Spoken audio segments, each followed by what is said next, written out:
What's going on, everybody? Jeff Holiday here, and if I seem really manic in this video today, it's because I have a gnarly cold, and I am on Dayquil. Woo boy!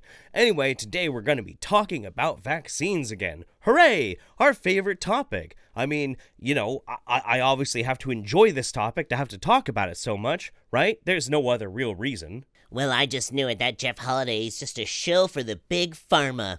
No, that's not right. You see, actually, he's a reptilian agent by the Illuminati and the U.S. government. He is being paid. We've got the papers. Jeff Holiday is nothing but a government agent. That's absolutely true. 100% people. This is their plan.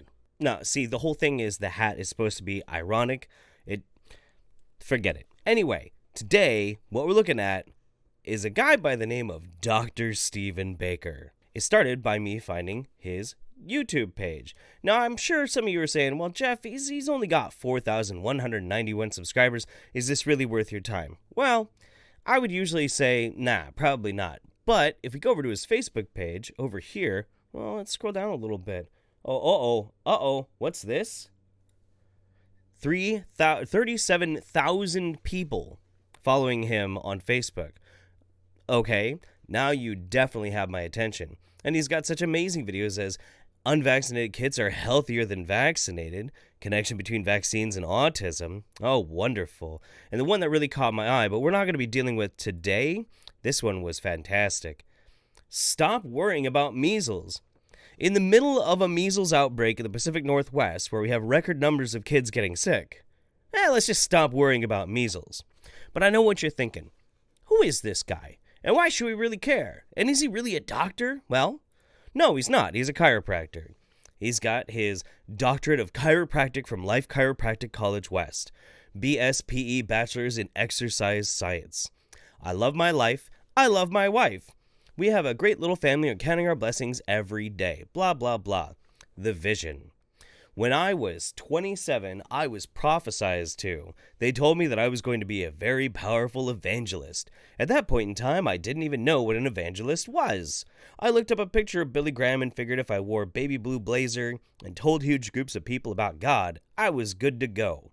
I've come to learn that an evangelist is simply someone who is called to reach the masses with a specific message. I hate Satan and I love God. I hate pharmaceutical companies and I love chiropractic. I hate sickness and disease and I love watching people heal. I'm blessed to be able to say that everyone that comes to my office heals and gets closer to their God-given potential in health. The reason I travel on mission trips, speak miles away from my office, and have this website is because most of the world doesn't live where I live. Everyone in this dim world needs the light that this powerful message brings. Oh, and sure enough, you can book him to speak. You can get him to travel to your city and give you a rousing talk from, say, like the 2017 Talk Sick event where he talks about microwaves. Oh, and the hard-hitting, real issue of our days topic of dog poop. Fantastic. So what was it that really raised my ire? Well, at first it was the measles video, but that's actually not why we're making a video on him today. I think we'll probably revisit Mr. Stephen Baker here in the future. You don't get to get called a doctor anymore. You're a baby backcracker. No, the reason why I'm making this video today is because he made this video. Hey everybody, Dr. Baker here. Title of the video is Top 5 Questions to Ask a Person That Is Pro-Vaccine. And please understand that from what I've seen, the best way for you to have a conversation about vaccinations with people is to ask questions. Excellent. I am here to answer questions, also to rip you apart. But, proceed. Obviously, these are questions for me, and I challenge any of them. Please understand that the majority of people that vaccinate their kids, they're either doing it because they believe they have to. Maybe they do or don't want to, but they just haven't realized that they have an option, or sometimes they don't. They actually have never really even thought about it, and they're just doing it because they were told to. That's right. Anybody who vaccinates doesn't actually look into the safety studies, doesn't actually try and educate themselves. Of course. The only reason why you would ever vaccinate your kid is because you're just ill-informed and stupid. Right? But also, most of them haven't done any research at all, and they're just trusting the authorities that be and telling them what to do because they think that they're out for their best interest. So 5 questions I would ask, and I would start off with, is your freedom more valuable than mine? Or should you have more freedoms than I do because we live in the same place. Should you have more freedom than I do? No. You should not have more freedom than I do, and I should not have more freedom than you do. But I'm curious where you're going with this. Because if they say, yes, I should have more freedom than you, well, okay, end of conversation. You're obviously not my friend. I don't want to talk to you anyway because you're never going to see eye to eye. What the hell does that even... Whatever. If they say, no, I shouldn't have more the freedom than you, we should be the same. Okay, well then why is it you get to choose whether or not to vaccinate your kids and I can't choose whether or not to not vaccinate my kids? Hang on. How does that make any sense? I get to choose whether or not to vaccinate my kids, but you don't get to choose whether to vaccinate. When does that ever happen? When in the world does that ever happen? You and I, Stephen Baker, me and everybody else in this entire damn country has the choice whether or not to vaccinate our kids. What is actually going on is whether or not you think it's appropriate that you have to deal with the consequences of your actions. That's the problem. That's the big problem with anti-vaxxers, is they don't want to take any responsibility whatsoever for their actions and their choices and their individual beliefs, no matter how twisted and fucking wrong that they are. Consider this. Under the U.S. Constitution right now, we have the 14th Amendment. This was done during the Reconstruction era to make sure that fundamental rights were given to all peoples after we had ended slavery. Okay?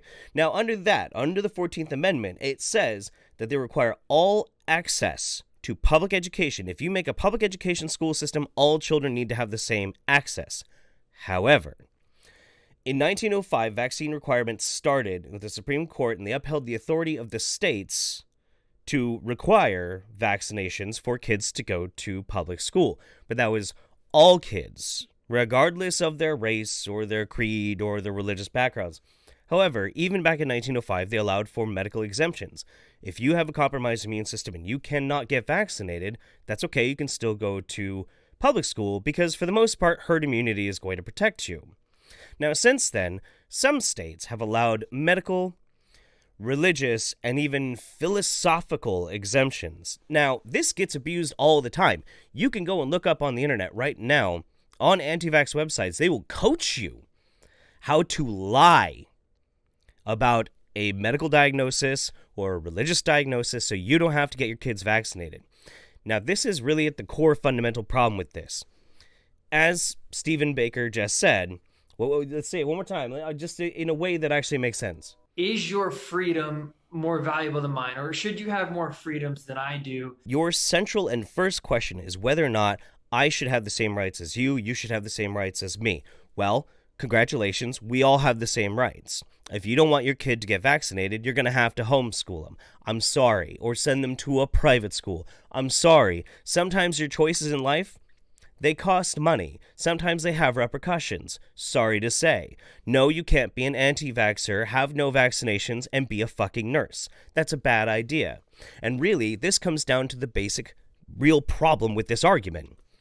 If you are of the mind that you believe you're right to keep your kid unvaccinated and send them to public school where they then have the possibility of bringing in a vaccine-preventable disease and exposing it to a child that can't get vaccinated because they have a weakened immune system, you are inherently saying that your made up on the internet watching stupid YouTube videos beliefs are more important than the health and safety of a child and the public health of your entire fucking country, if not the world, with the easy access we now have for travel across the globe.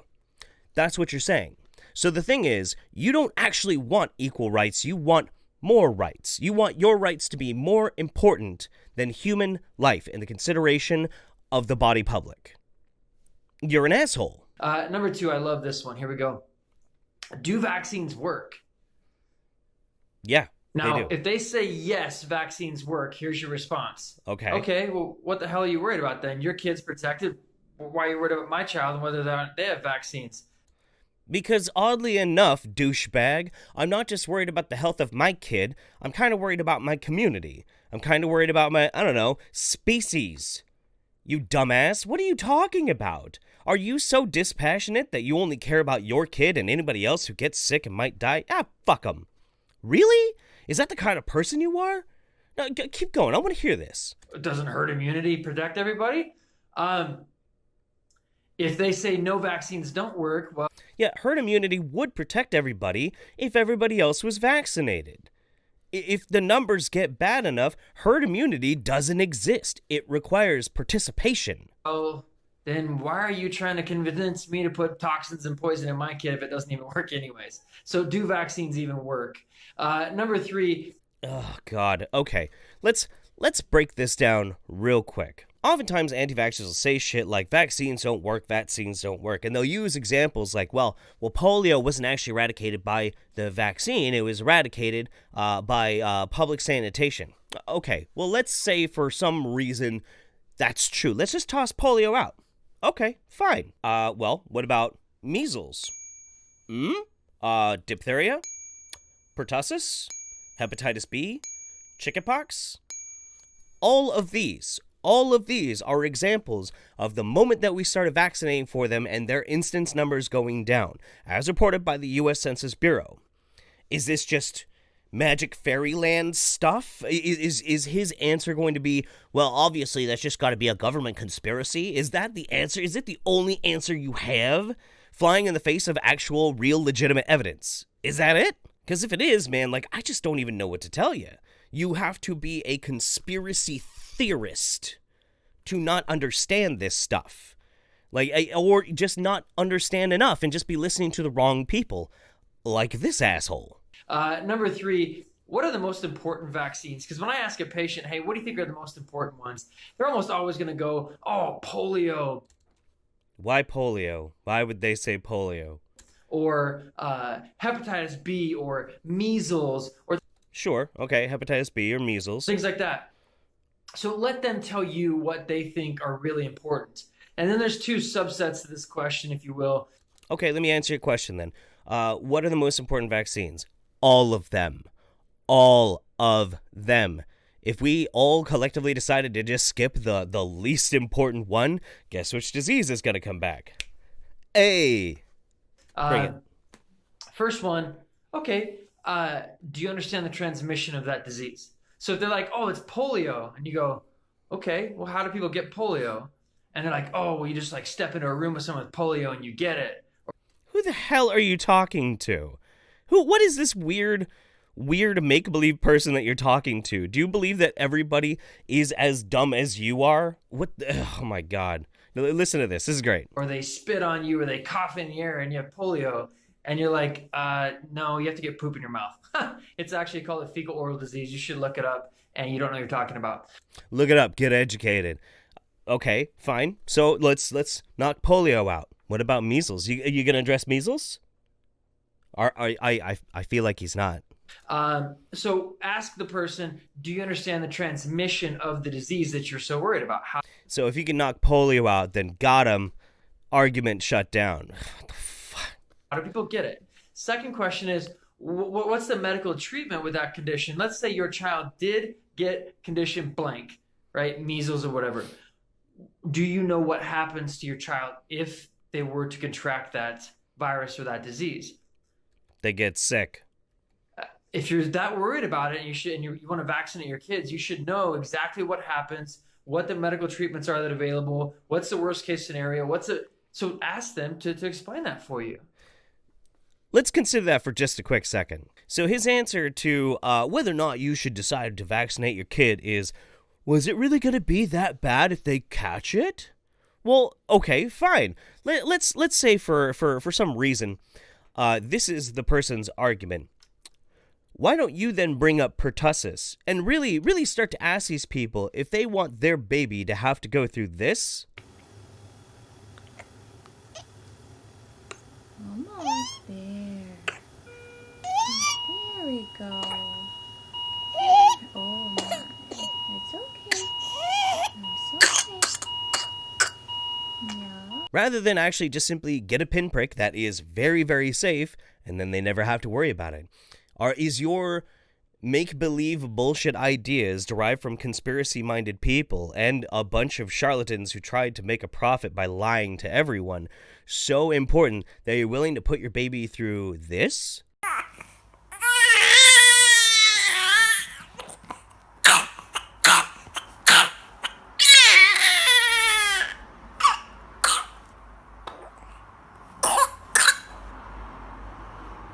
Pie.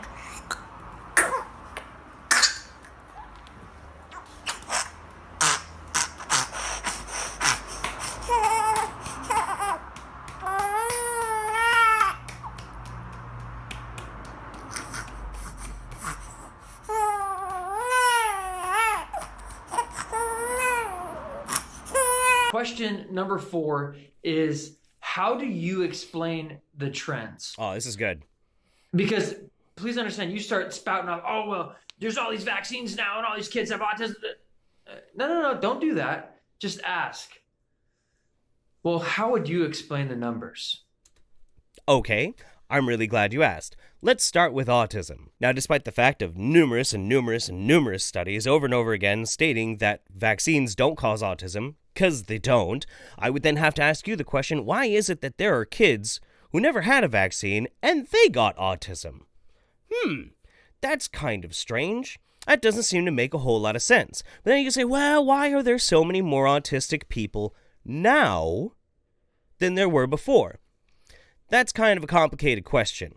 Part and parcel is because the DSM, which is what we base all of our diagnoses off of, broadened the actual definition of what autism was in the latest edition. Since then, we now understand autism better. We have more tools to diagnose autism.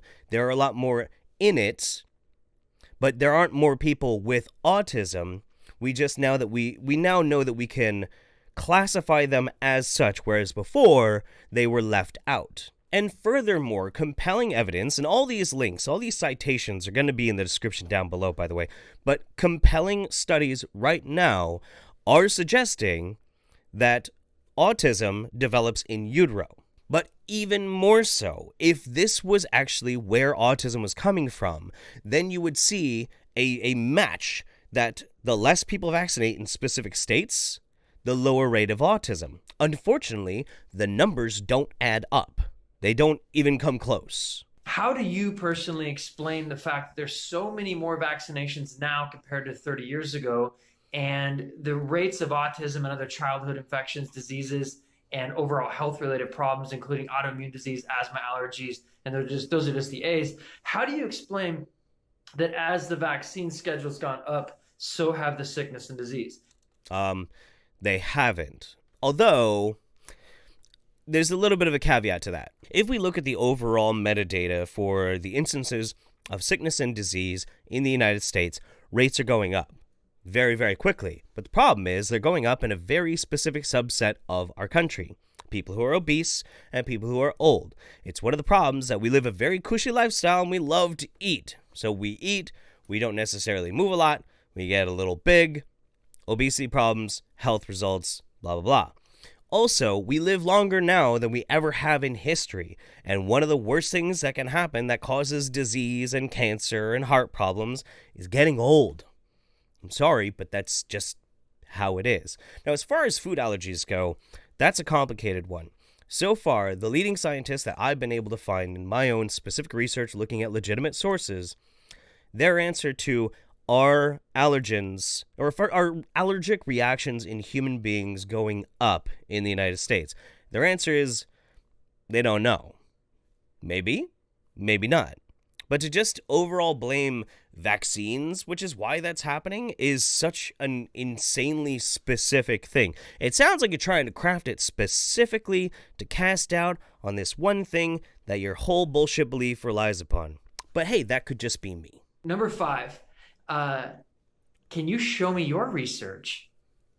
You know, here's the thing. Pro-vax people always want to see the research. I'm pro-science. I got all this science. Okay, show it to me. Okay. Over here at healthychildren.org, we've got a few studies here. Association between estimated cumulative vaccine antigen exposure through the first 23 months of life and non-vaccine targeted infections from 24 through 47 months of age. There is a significant correlation between exposure to antigens through vaccines and risk of developing a non-vaccine targeted infection. That's one. Over here, Vaccines are not associated with autism, an evidence-based meta-analysis of case-controlled cohort studies. After performing the meta-analysis of both the 5 cohort studies and the 5 case-control studies, authors found no evidence of a link between vaccine received and the risk of developing autism or ASDs. This conclusion stands when authors looked at specific MMR vaccines, cumulative mercury dosage, and thimerosal exposure, and any connection to ASDs. This one, increased exposure to antibody-stimulating proteins and polysaccharides in vaccines is not associated with risk of autism. There's no evidence of a connection between exposure to antibody-stimulating proteins and polysaccharides from vaccines during the first 2 years of life and the risk of an ASD, AD, or ASD regression diagnosis. Furthermore, there are no evidence of association. I got a few. I got quite a few. You wanted my evidence? Here's some of it. This isn't even close to all of it either. This is honestly a tiny amount to exactly how much has been done and is continuing to do. Oh, look, looking at thimerosal. Oh, there's even more.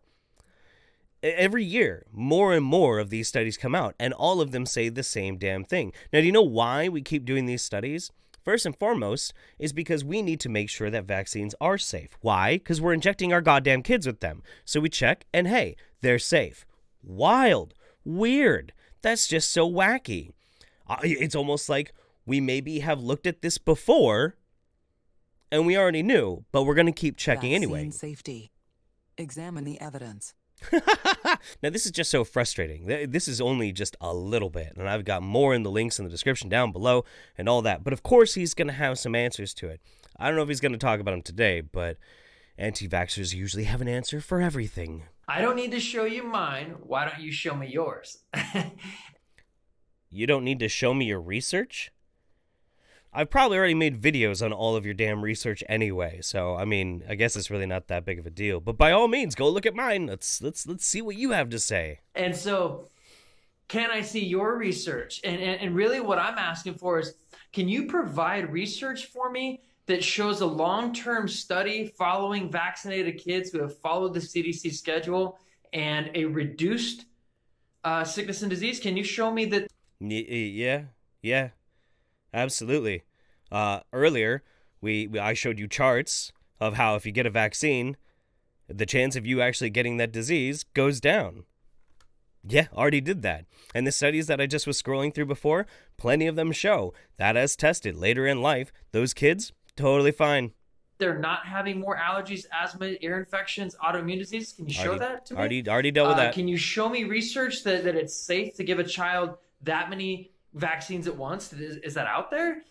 Yes, it is, actually, and I'm glad you asked. See, to really understand this, you have to understand the immune system, not something that I would expect a baby backcracker piece of shit like Stephen Baker to really grasp. So I'm going to lay it out for you. Based on how we understand antibodies that are present inside of a human infant, they could handle 10,000 vaccines with their immune system. I'm not screwing around. This is actually 100% true because the amount of antibodies that are present in their body and how many antigens that are actually given in immunizations right now. The current schedule of vaccinations that we give to young children after birth uses 0.1% of their immune response. This is true. Now, this is why it's so interesting. Because we've gotten so good at making vaccines and refining them down to exactly what we need them to do, that right now, children are exposed to far less immunological components in the past few decades. For instance, back in the 1980s, vaccines were using 3,000 antigens to trigger an immune response and build up immunity. 3,000. Do you know how many in 2018 we use right now? 35. And when you really start to think about those numbers, 3,000 versus 35, they have less of those antigens being introduced into their body, then doesn't all the rest of this bullshit fall apart? So maybe that's a question for you, Stephen Baker. How can you actually explain how our vaccines, we give more vaccines now, but we got so good at them that now they're exposed to less antigens and less toxicological components in the vaccines? Why is it then that you are claiming all these terrible things are happening? That doesn't make a whole lot of sense, does it? I wonder what he'd say. Strangely enough, I doubt he's going to make a video in response, but we'll see. Can you show me your research, please? And if you would, could you make it research that isn't paid for or provided by pharma and or the people that make money by selling vaccines? There are a lot. There are plenty. And if you're really that concerned about it because you're the one that's casting all the doubt, by all means, go through the list that I provided in links down below, and you'll find probably that most of them have nothing to do with pharma, nothing to do with vaccine companies at all. Look, the sum and total of this is weak, amateurish, anti-vax garbage. I could tackle this guy in a NyQuil coma, which, if I had waited about 8 hours, I'd be in a NyQuil coma, and this would be a very longer, slower video. Anyway, I am still horrendously sick. I feel god-awful. Maybe it was the vaccines that caused it. Who knows? Who knows? Anyway, stay tuned to the channel for some more good stuff. Go and check out my Twitch channel, Real Jeff Holiday at Twitch, where I will be actually live editing this video. So if you're seeing this on YouTube, that's where I was editing it, hanging out with people. Also, check out my Instagram, Real Jeff Holiday over there too. So yeah, guess that's it. Hope you're well. Hope your family is well. From mine to yours. Goodbye. I'll see you next time. Bye-bye, everybody.